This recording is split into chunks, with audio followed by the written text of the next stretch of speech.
À tout à l'heure, c'était juste pour voir si les voix vont. Tout. Très bien. D'accord, voilà. Jacques Salomé, vous avez écrit un livre qui s'appelle L'effet source, rencontre avec les femmes fontaines. Quel est le message que vous souhaitez faire passer au public en écrivant ce livre? Je ne sais pas si je voulais faire passer un message.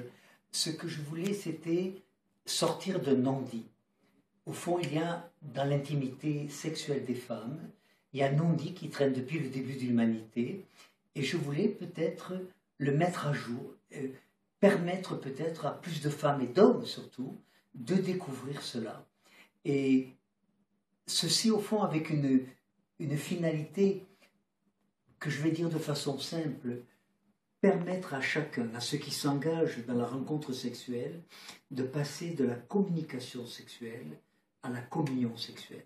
Voilà, au fond, s'il y avait un message, celui que j'aurais souhaité faire passer dans ce livre. Je vous remercie.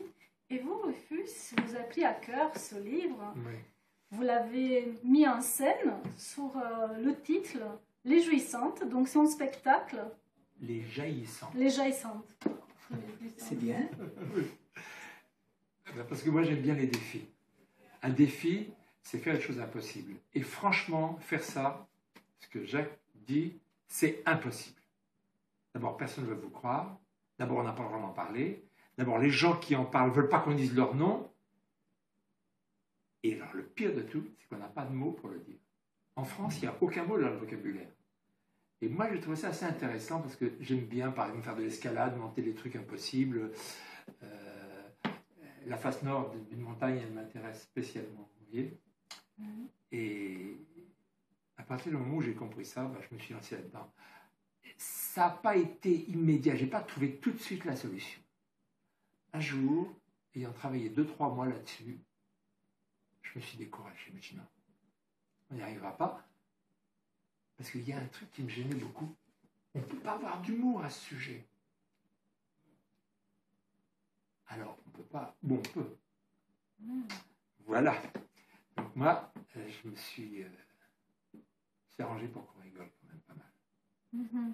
Ah, vous allez voir ça. Hein. Jacques Salomé, vous avez vu ce spectacle, je présume. Quels sont vos ressentis? Alors, mes ressentis sont très variables. D'abord, j'étais ému. J'ai été ému parce qu'il y a une sorte de...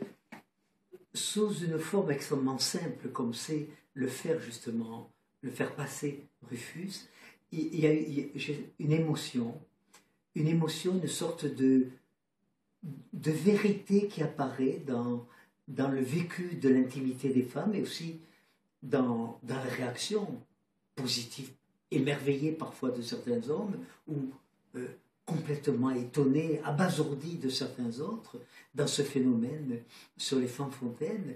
Et donc, mes ressentis ont été émerveillement, enthousiasme, émotion et une sorte de prise de recul, de retentissement qui m'a renvoyé au fond aussi, eh bien, je vais le dire sans rougir, à mon propre parcours, à mes propres émerveillements dans la relation sexuelle que j'ai pu avoir, dans les quelques tempêtes amoureuses que j'ai pu avoir dans ma vie.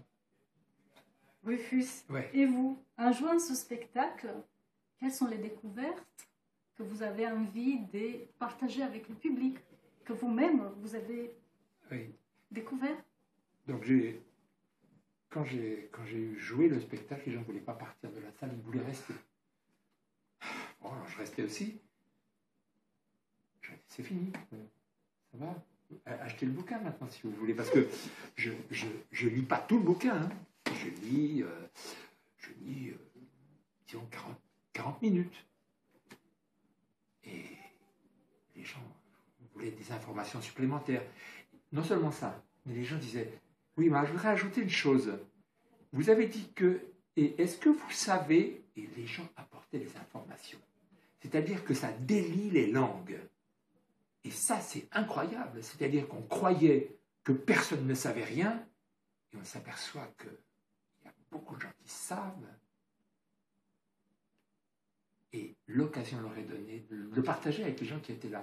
Du coup, j'ai alimenté le spectacle par ces informations nouvelles en disant hier soir, il y a une dame de premier rang, et alors elle n'était pas contente du tout, puis elle m'a écrit une lettre, puis elle m'a dit ça, alors voilà, donc je vous dis ce qu'elle m'a dit. Et là, j'ai vu les perspectives incroyables que ça allait ouvrir. Donc, d'une part, j'ai osé le défi et j'ai récolté les fruits. Et à part ça, pour moi, c'est passionnant parce que, comment vous dire, j'ai l'impression que ça devrait être des femmes qui parlent de ça. Ça paraît bizarre que ce soit un homme qui en parle. Et en le faisant, j'ai l'impression de participer à une réparation. Alors, je ne sais pas ce que je répare. Hein. Disons, a priori, je me répare moi. Voilà. En quelques mots, ce spectacle Les Jaillissantes, on peut dire que c'est un hommage à la femme? À vous, Valérie. À l'épanouissement des femmes, de la femme? Oui, oui, vraiment. On invite le public à venir découvrir. On ne va pas l'éviter, on va l'inviter. Invitons-le.